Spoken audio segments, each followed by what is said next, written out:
Hey, this is WhyBeAre with Automation, the car company Tycoon game. And it's been quite some time since I've last played this game, and there's been a lot of changes since then. Now, I'm not going to go into great detail explaining the changes because the developers themselves do a video series where they explain all the changes they make, and it even gives you some background information on why they did and stuff because they're developers and they have information that I wouldn't have, so I would just suggest watching those if you want a video that explains what's been changed and stuff. However, I can show you how the new interface works when you make a vehicle. So we're going to make a new car. And I want to make a truck. I've wanted to make a truck for a while, but there wasn't truck bodies until somewhat recently. And there's two truck bodies, but I really don't consider this one a truck body. That's not quite a truck. That's like a ute, I think they call it in some places. Or in California, it's an El Camino. Like you see a Ford Ranchero drive by. And then most Californians will say, hey, look at that El Camino. It's a GMC Sprint. Hey, look at that El Camino. Dodge Rampage. Hey, look at that El Camino. Everything that looks like this is an El Camino to Californians for some reason. So those things I have to correct. I want to correct people, but I'm like, you know what? It's not worth it. So anyways, I'm not going to use this one, though. I want to make a real serious truck like that. It could be an SUV later on, which is a nice benefit. All you have to do is change the body style. But right now, I just want to make the biggest, strongest truck I possibly can. So to make it as big as possible, we're going to extend that out to make it have an extended bed. Then we're going to also make these wheel wells a little bit wider because we're going to want really big or really wide tires on this, I'm pretty sure, to be able to hold all the weight capacity. Like it'll be able to tow more weight and have more weight in the bed with wider tires, I believe. At least to some extent. If you have ridiculously wide tires, I don't know if that'll work. And the front end, I kind of like the way it looks right now. Like the other ways, you can have it like pointed outwards, looks weird, but that way pulled in looks also weird. Like they don't look like the same time period as the rest of the body. Like that straight front end just matches that body style really well, so I'm gonna keep it like that. And the top, I could like pull it in a little bit, but then you get that slanted line right there, and that way you can pull it forward and you got it slanted like this. Although it kind of looks cool like that, I really like having that line is basically vertical. Something about that just makes it look really clean. Those having like that really clean line is nice. So we have it a vertical line, or just about vertical, as close as I can get. It was vertical before I ruined it. We'll just say that's about vertical. Right? Maybe a little less. There we go. That looks vertical. Alright, so that will be the way the truck looks. Pretty basic design, but it's a truck after all. There's not much you can do, especially when you consider what year this truck would have came out. This is not like a modern design for the truck. This is a pretty old design. This is like a truck from the 1980s. So, for everything to make sense, I should only use 1980s tech when I'm building out the engine and stuff, right? So to do that, I'm just going to go up here and make this 1985 for the year. So now, everything I do is using technology that would be available in a production car in 1985. Alright, on to the next step. This is the chassis. Now, for a truck like this, you don't use a monocoque chassis in a 1980s heavy-duty truck. That's just strange. You use a ladder chassis. And material, you know what? This is going to be like very few expenses spared kind of truck. So we're going to use corrosion resistant steel. Because this is a truck made to last. You give this to your children, it's so durable. Engine placement, it has to be front longitudinal. I have never once heard of a real heavy duty truck that has a front transverse engine setup. No. You have a front longitudinal setup. And I should point out, I say truck. Some people say it's a pickup. Well, it's all from where you live at. Like, again, California, we say El Caminos and trucks. We don't say pickups normally. It's just truck. Anyways, front suspension, we're going to do McPherson strut because those are better for truck things. Like, double wishbone, that's for, like, sportiness and stuff. The McPherson strut, that's for actually doing things like towing things and all that kind of stuff. The rear suspension, I'm going to go with a solid axle leaf probably because that's the one that makes the most sense to me. And it's really cool to be able to see the solid axle leaf right here. And you can see the difference the way it looks compared to like all the other options. Like everything else has a coiled piece of metal that's working as a spring of sorts. And then you have the solid axle leaf, which doesn't use that at all. It's kind of interesting to be able to see that. And that one works really good for a truck though because it has the biggest load capacity. And that's, to me, that's one of the most important things in a truck, right? I mean, if you're going to buy a truck, you're going to be towing things probably or going off-roading or something. You're going to want the corrosion-resistant steel and the solid axle leaf and all that in a truck. And again, we're going to use corrosion-resistant steel on the panels as well. This is, a pretty premium truck here. because I'm sure that you could just get away with steel or galvanized steel, but nah. We're making this a nice, fancy truck. Alright, so next thing we gotta worry about is the headlights, which is gonna be the hardest part for me, I think. Honestly, I always suck at making headlights and taillights, and we all know that by now. So for inspiration, I went ahead and just Googled all of the trucks I could think of that came out in the 1980s and was made by an American manufacturer, because I imagine this is an American truck. And there was 3 design things that really stood out to me. First, you have to have a chrome grille. You can't not have a chrome grille. Second, you gotta use square headlights. And third is you gotta have rectangular indicators. Those are like the 3 things that all of them seem to have. So let's go ahead and start off by getting those square headlights. And we're gonna get the ones that have chrome around the edges because, like I said, gotta have that chrome on it. I said on the grill, but you could have it on the headlights too, because in the real ones, they actually kind of have it where like the grill wraps around the headlights. And you can't quite do that in the game where it won't look a little glitchy. For example, if I wanted to have this kind of more realistic, you would have it where the grill goes around the lights like this, and then the chrome from the grill makes it look kind of nicer from the edges. For example, something like that.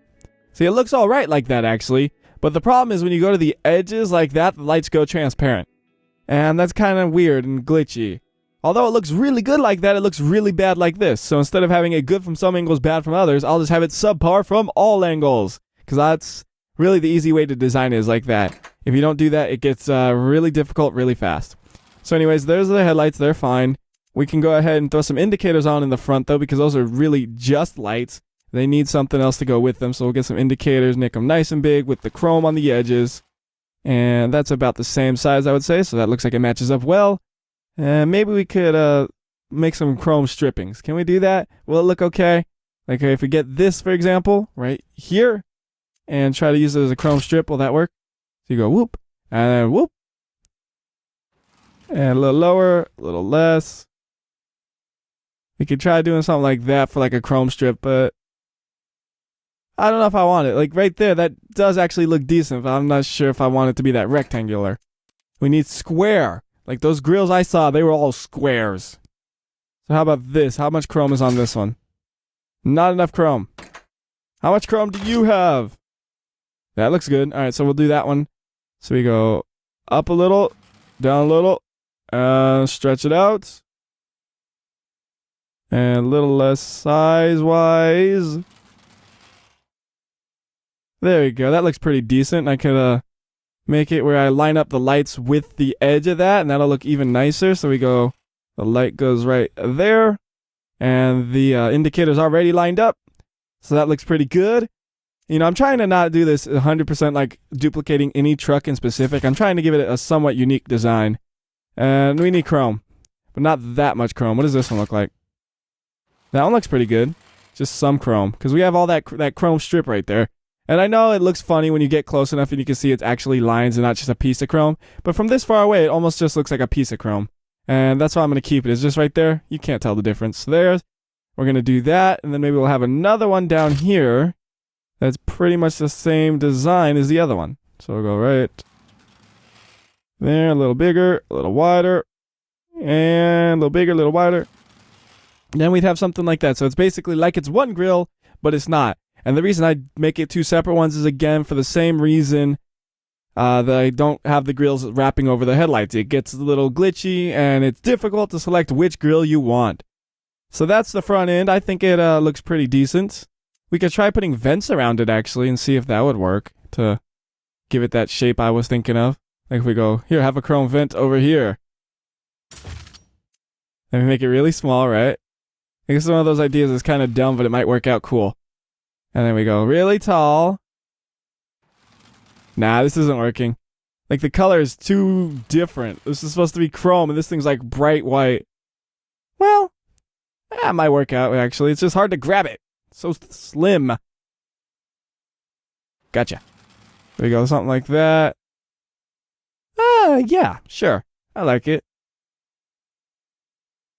Make it bigger, bigger, smaller. There we go, that's something nice. Gives you that kind of wrapped in feeling that I was talking about before, where they all wrap it in. I like it. What we could do on this, actually, we should flip this one. That way the chrome's on the bottom. So it gives a more rap feeling again. Alright, there we go. That's a decent enough front end. It's not beautiful, but it does look realistic to the time period. I mean, it's not like 1980s trucks front ends or the pinnacle of car design or anything, but that one looks like a realistic design you would see on a truck like this. Like, it matches the time period, matches the body style. I actually, for the first time ever, think I have a front end that looks good. It took a long time, and there's a lot of little details, but those little details really do pay off. And you gotta imagine a couple of things. When you get too close, you see how bad it is. Like, you see, oh, that's weird looking, and that's weird looking. But from afar, you don't notice how weird things look. Like right there, that looks great. Then you get in, and it's like, why are there 4 different grills or 5 different grills if you count these separate instead of just one piece that's together? It's just like, you know what? Just look at it like this. It looks great. Okay. Next thing we're gonna worry about though is taillights. So we can go ahead and rotate the camera. And what kind of lights? Oh, S14 lights go on anything. That's some dumb logic, I'll tell you that much. All right, look, S14 lights on the truck. Will it work? We kind of, like, I don't know of any truck that doesn't have the lights, like, not on the tailgate. Like, every truck I can think of has it where the lights are just on the edges, because there might be a time when you're driving and you have your tailgate open because you're hauling things, and if nobody can see your lights, yeah, that's not good. So let's see. If we put the S14 lights on it like that, how would it look? I mean, it's definitely interesting, but it makes no sense. Like, why is the blinker so ridiculously weirdly shaped? And yeah, it don't make sense. It was an interesting idea though. I mean, it's one of those things you never expect S14 lights on a truck. Maybe these might work out. They look like they'd make more sense. They have a bigger brake light and a small blinker. So we rotate it upwards, and it looks like we gotta flip them too, because these ones, they don't match the shape of the truck much. So we gotta go flip and place them into this position like there. That seems to work out relatively well. That looks, once again, like a realistic truck. I like when it's realistic. Like, I could totally see that as being a design. I didn't actually do any research to say what do truck back ends look like. All I know is, though, just from driving and actually seeing the back ends of trucks, because you usually see that more than the fronts, right? You don't have lights on the tailgate. You just don't do that. You have it next to the tailgate. So anyways, the next thing we got to worry about is indicators, and I already have one, but I'm pretty sure you would have 2 normally. Or most of the time. Like, you would have one down over here in the front, then you would have another one up here somewhere. Make it a little bit bigger. Bring it down a bit, like right there. That should be good. Well, maybe a little bit more back. There we are. Looking good. And next thing is grills. We already did the grills when I made the headlights. Vents. Don't have vents unless you go to like AutoZone or Pep Boys and get the AutoZone special. You just slap them on like that, and they're not even real vents. They're just pieces of chrome. That one wasn't chrome, so it don't count. But no vents. Wings. Oh yes, my race truck needs a wing. There is a serious wing right here. Can I put it on the tailgate? Oh, no wings on the tailgate. How sad. Oh, I can put it here though. Yes, this is my wing. Oh, how big can you make this? This wing is awesome. It can go so big. Are you sure I'm not making an airplane right now? Because that's a giant wing. And yes, that is a wing. That has airfoils that create downforce. There is no doubt in my mind that is a wing, not a spoiler. It even says wings right here, although some of those could be spoilers. Anyways, though, I don't think I'm going to keep the wings because this is a truck, not a plane. Next thing is handles. And we just want something basic. And I don't really know if the handle size that they give you is like actually the size they would be. For some reason, to me, it always seems small. I don't know why, but it always just seems like that handle is too small.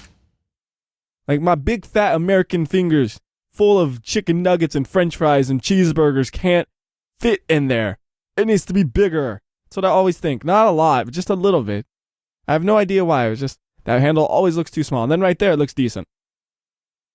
Alright, so I like that. And I did chrome because chrome, 80s truck, it matches good. I mean, even the bumpers, chrome, you know. It's just the way they designed it. Alright, bonnets. Yes, let's put something on the bonnet. I wonder if I could actually make that look good. Let's see. What if we made it really big so it kind of just blended together? We go like, something like that. How's that look? Maybe a little bit smaller and it might actually work out. That actually looks really good. Like, you would not know that that was a modified hood. That thing looks 100% stock, and that's cool. That's cool. I'm going to keep that on. That's nice.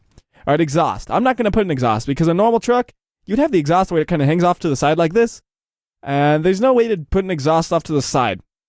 You'd end up putting it like up here. Well, actually, you can't even put it down here on the truck. So you have your exhaust sticking out your tailgate, and it's like, where's that connect to? Nothing. So it doesn't make much sense, does it? Now, if we could put some stacks on it, yeah, oh, we kind of can put some stacks. Like, just imagine, those are like stacks, basically. Ah, yeah, time to roll coal, man. It's not even a diesel engine. How can you roll? I mean, it's like rolling coal in my non-diesel truck. That's not a good thing. Like, I don't think you can do that unless it's diesel. I don't know. It's not something I've ever actually looked into, to be honest. But point is, we're going to have an imaginary exhaust right here. Pretend it's there. Next is lips. I really don't see the point in having a lip on this thing. Like, it doesn't seem like it would match the body style for like a serious truck. Like, if you're making a sports truck, sure, but no, we're not doing that, so skip that. And next, we got to do a badge. I like this badge because it seems like it's the weirdest badge you could have on a truck. Like, what kind of badge is this for a truck? And it's like, I'm not really sure myself, but it works out. And the back, see, what I would like to do is have the words of the manufacturer just plastered across, or the name of the manufacturer plastered across in big letters. Unfortunately, that's not really possible. So instead, we'll pretend that's a word.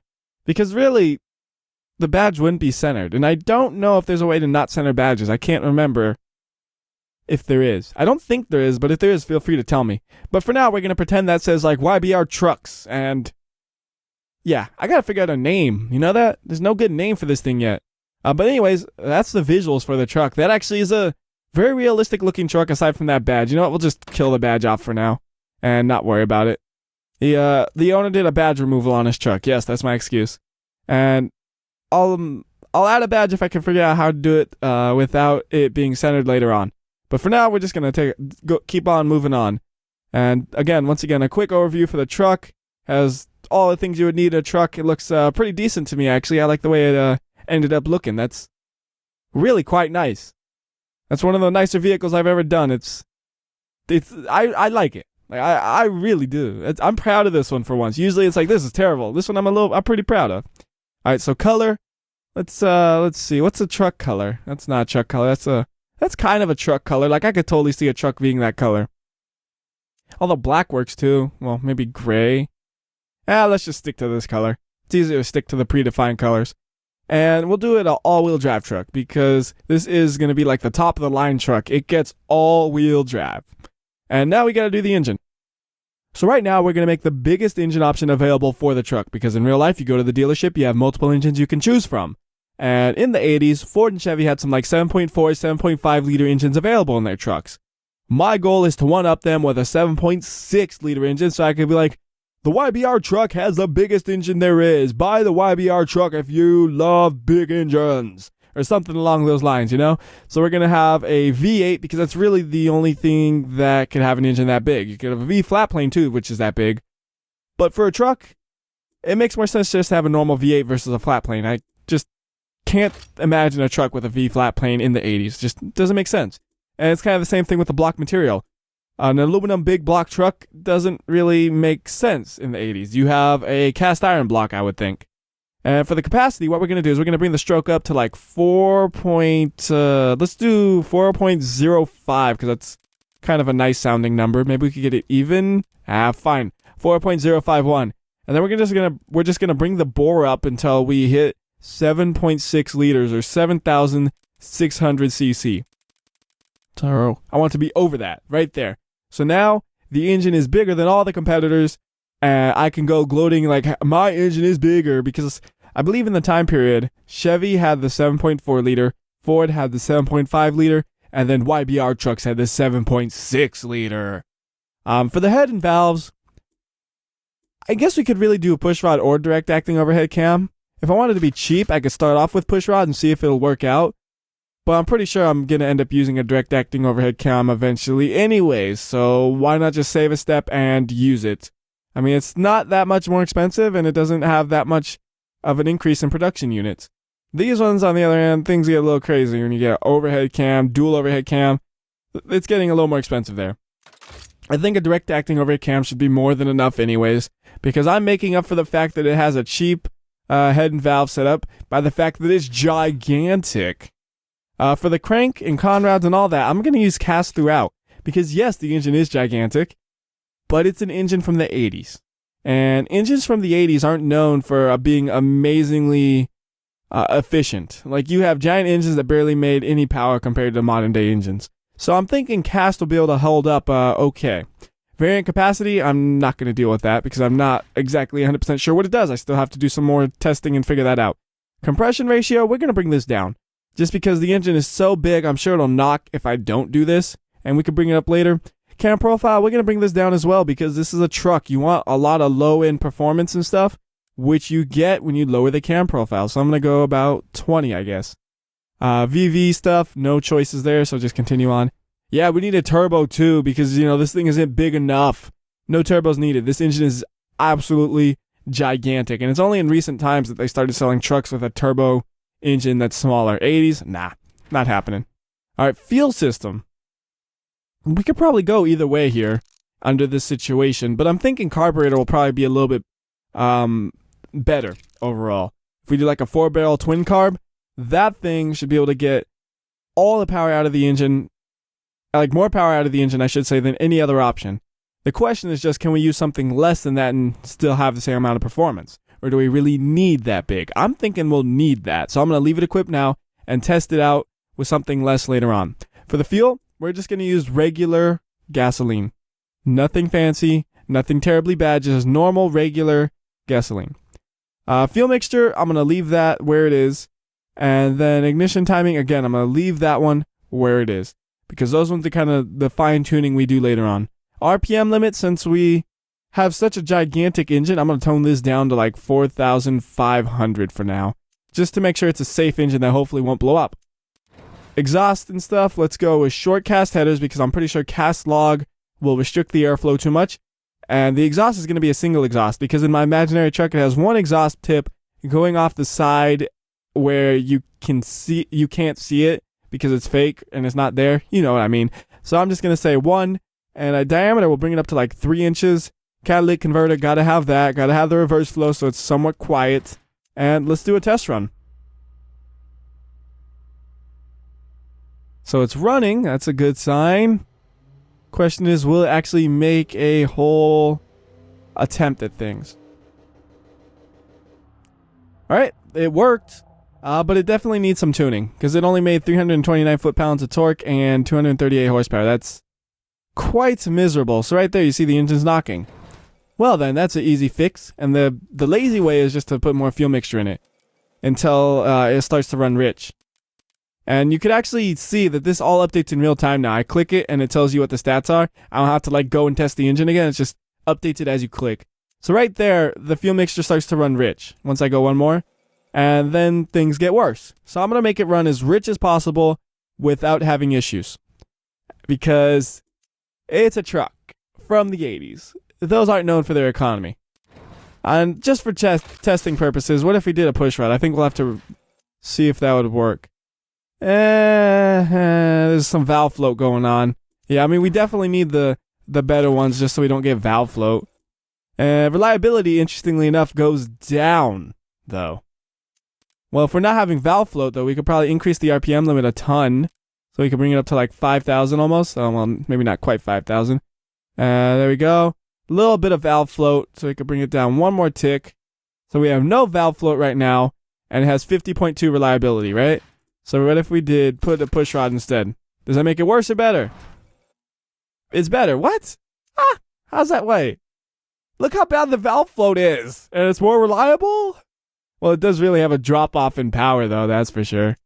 You know, I'm just going to do the direct acting overhead cam. This is the premium truck. It gets the premium part. And that's where we're going to leave the RPM limit at 4,800, which is a relatively reasonable number, I think. It sounds about right. One thing I am noticing, though, is that torque really starts to fall off, and that's not something you really want. That's just, it's falling off too fast. Now, the fix for that, I am not 100% sure. If we lower the compression ratio or raise it, it stays exactly that same curve, you see, so it's not the compression ratio. If we change the cam profile, that'll straighten it up a bit. So maybe we lowered the cam profile a bit too much, because we don't want to have, like, be running out of torque when we hit the max RPMs. So I'm going to bring the cam profile up to about 35. That way it doesn't really drop off significantly when we're hitting redline, but it still seems to work out well. I mean, we could actually just say forget it and put the normal 40, which is what the game starts at even, and that will probably work out relatively well, because you want a lot of torque when you're at a low RPM range, but you don't need that much. Like you don't need to have it where you're so much torque in the start, you're sacrificing it in the highs. You still want to have more torque later on. So I'm going to do that. I'm going to put it up to 40 actually, and then increase the compression ratio to about, well, basically when the engine starts knocking. So right there. Then we bring it down one. And then we're going to fine tune things by just increasing the ignition timing until it once again knocks, and then bring it down one. I'm also going to increase the exhaust diameter because I see it's choking it up a little bit right there. Still says it's restricting the airflow a little bit, so we could increase it one more. And now it's clear. Everything about the engine is green and happy. Reliability is 50.2. I don't really know if that's good, but it doesn't sound that bad. Like, it's over 50. That seems decent enough. I don't really know how good that actually is. I mean, if I wanted to be a little more reliable, I could definitely lower the tachometer's maximum rev amount and put a push rod on it and stuff, but I like the way this engine is right now. That seems like a pretty decent engine. It has 438 foot-pounds of torque and 371 horsepower. That's quite a bit more than the engines I was comparing it to at the start of the video, which means it's probably a little less reliable, just if you have to think through that logically. So, who knows? Either way, I think it's going to be pretty reliable. I think it's going to be pretty sturdy. We can go ahead and move on. Service costs I'm looking at, though, it's kind of high. $2,000 a year to keep it running. I mean, this is an expensive truck, though. This is like the heavy-duty super truck, so maybe it's okay. We'll just move on and pretend that's not an issue, even though it might be. So now we do the trim. For the gearbox, if we have automatic, we can only get a 4-speed. So I'm going to do a manual so we could get a 5-speed in this thing. Top speed, you know what? I don't think it needs much more than like 100 miles per hour. But if we put it all the way up to like 119, we'll probably get better economy. So we'll do that. Spacing, I'll come tweak that later after we have everything set up. Differential, I'm going to put a manual locking in this, which sounds a little crazy. I would maybe think, well, nah, it's not that crazy. But I just want a manual locking one because those are awesome for off-roading. Like, if you're off-roading, you can't get much better than a manual locking differential. So I want to put that in it just so that way it can off-road and it can do truck things like pull trailers, put stuff in the bed of the truck, take it along, all that stuff. For the tires, though, I'm not going to put on like off-road tires from the factory because that'll sacrifice a lot of driving dynamics on the highway, because that's probably what most people would use this truck for, to be honest. So we're going to do hard, long life road tires. We're going to make the diameter as big as we can, probably, because those tires get pretty wide. Or pretty big. Well, maybe not that big. I think 85R should be about what we would have, I think, to be realistic. Rims, we could have 16-inch rims, sure. And then we could even increase this a little bit more to have 85 on it. That seems realistic. And then we're going to make the width like 245. There we go. We'll make them match so that way you can rotate the tires. I think that one's maxed out, yeah. So that way you can rotate the tires so they last longer and all that stuff. And the total tire size, the actual total size of the tire is... Oh, it went up a little. Oh, man. When you make the width bigger, though, the diameter suffered. So that's a little unusual. I was hoping to have it a bit slightly different. It's a 245/65R16. If you don't know what that means, don't worry. Just know that that's what the tires look like. They look relatively reasonable. I made them nice and wide, though, because I think that's what you need to do for it to be able to support having towing things and stuff in the bed. Like I said, this is a serious work truck. And for the rims, we're going to do steel because it's better for off-roading and it's more durable. It's not, and lightweightness isn't really a concern for this. I think I'll stick to the ones that it has on it because, yeah, those ones make the most sense. Those ones might work out, but those look like truck rims. Well, not rims. There's wheels or tire wheels. Those are tires. I always say it wrong. Said it right that time. Alright, now for brakes, we could do drums and drums, but I think it'd probably be a little bit more efficient if we did solid discs in the front with 3 pistons and then drums in the back. That should work out relatively well. And since it's usually not too expensive to do it, I always just max out the size for the size that's available. So we'll do that for both. Move on. We'll do let's do fully clad, no downforce, no wing angle, cooling airflow. That's a ridiculous amount. The engine only needs like 200, so we could bring that down a lot. Bring it down to about 250, and then we could cool the brakes as well as much as possible. Don't want that brake fade, and that should be good. Go to the next one. We're going to have 3 seats because we're going to have a bench seat. That's my imaginary truck has a bench seat. Interior is going to be premium because this is the top of the line truck. It gets the premium. It's still a normal truck, so it doesn't have luxury or anything like that. Entertainment will be, let's go premium cassette again. We'll have power steering, anti-lock brakes, and traction control. Safety will be standard only because it's not necessarily known for being safe, but it's a giant, massive truck that weighs a ton. It'll plow through most of the other traffic on the road. Next up is suspension. Now this one, I'm not really sure what kind of springs they would use, to be honest. I just don't know. So what I'm going to do is I'm just going to say, you know what? Off-roading and these ones work great, but it's huge cost compared to the other ones. I'm not about to put that much cost into something that not everybody might do. Like that'd be if we were making a dedicated off-road truck. This is a truck for the masses. You can take it off-roading, but it's not sacrificing a ton of things to off-road. So what I'm going to do is I'm just going to put progressive on. Because looking at the statistics, it gives you drivability and comfort, where the standard gives you sportiness. Sportiness isn't really something relevant here. So that's why I did that. And then for the gas monotube versus twin tube, we're going to use gas monotube because the price difference isn't too significant and it should make it better overall. Sway bars, not much option there.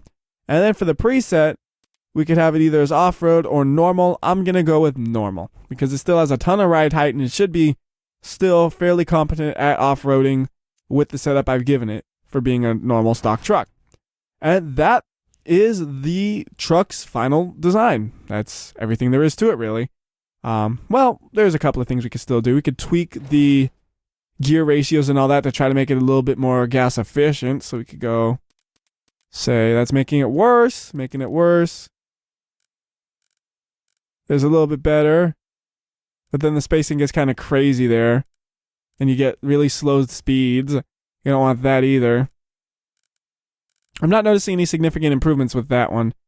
So let's see. What if we said top speed is up to 140? Yeah, you know what? I'm not seeing any significant improvements. So we're just going to say top speed. Wait, why is it 138 now? I thought it was 120 before. So I'll match that. And then put the spacing to kind of make it logical, which would be probably just 50. We got 10 miles to the gallon. That's not bad for a really giant engine in a heavy-duty truck. Keep tweaking it until it goes down. So there we go. Power distribution. What can we do for that? Can we reduce the wheel spin at all? Because the wheel spin on a truck is kind of absurd. I could reduce it a little bit, but we're going to have some wheel spin. That's interesting. I guess if I put grippier tires, it might help, right? Slightly less, I got to put semi-slicks on it. There we go. It's just going to have wheel spin if you drive it at its limits. Just the way it is for some reason. I guess just having instantaneous torque is not exactly great for something like that, where it probably is a high reason it causes the wheel spin. Oh well. Let's see here. Yeah, I mean, there's not much else I could really do to reduce the wheel spin. Is there? I mean, wing angle, that won't change it, right? Yeah. Downforce, that won't change it, right? Yeah, it just makes it worse in every other way. So I'll get rid of that. Well, there's a couple of things I'd want to improve on this, but I think it turned out relatively well. Like, it's a real reasonable truck. It's realistic to me, with a couple of things that might be slightly unrealistic, but for the most part, I'm happy. One last thing, though, I got to do. Test track at the Top Gear test track. How fast are you? I'll let it actually do the lap so you can see how fast it is around the corners. 138? That's actually, like, really impressive. Like, really impressive, though. 138 with a truck from the 80s made to off-road and tow. I'm just trying to think, like, real Top Gear lap times. Like, that's at the bottom of the board, yes. But it's competitive. Like, I think the Boulder Wildcat was slower than that. And I mean, it's not, you know, a super realistic thing where you can say, you know, it's the same driver and all that, and that's a perfectly executed lap, so it's really, this truck is literally faster. I'm just saying, it could compete with a Boulder Wildcat, which came out many years later, and that thing sacrifices a lot for just being fast. I don't know really what else there is that's in that time area, though, but I could pull it up right now. You can't tell me what to do while I watch it go around the track. Ha ha ha. Alright, so 138, what's that about equivalent to? So let's see. Yeah, it's faster than the Wildcat, like I thought. It's faster than a, well, I don't want something in the wet. It's faster than, gotta find something, man. Everything's in the wet at that one. Alright, it's faster than a Barrera 2.2, which isn't that impressive. Okay, maybe it's not as fast as I thought. Well, I mean, it's still fast, but it's not really competitive against anything. Like, an actual car that's a performance vehicle is gonna whoop it. But it's still good for what it is, man. That's an impressive time. Anyways, though, I think that'll do it for the WhyBeAre truck that has no name that needs a name now. I gotta figure out a good name for this thing. Feel free to leave your name suggestions in the comments, and if I find any I like, maybe I'll just name it after that. Till next time, though, this has been WhyBeAre. I'll see ya.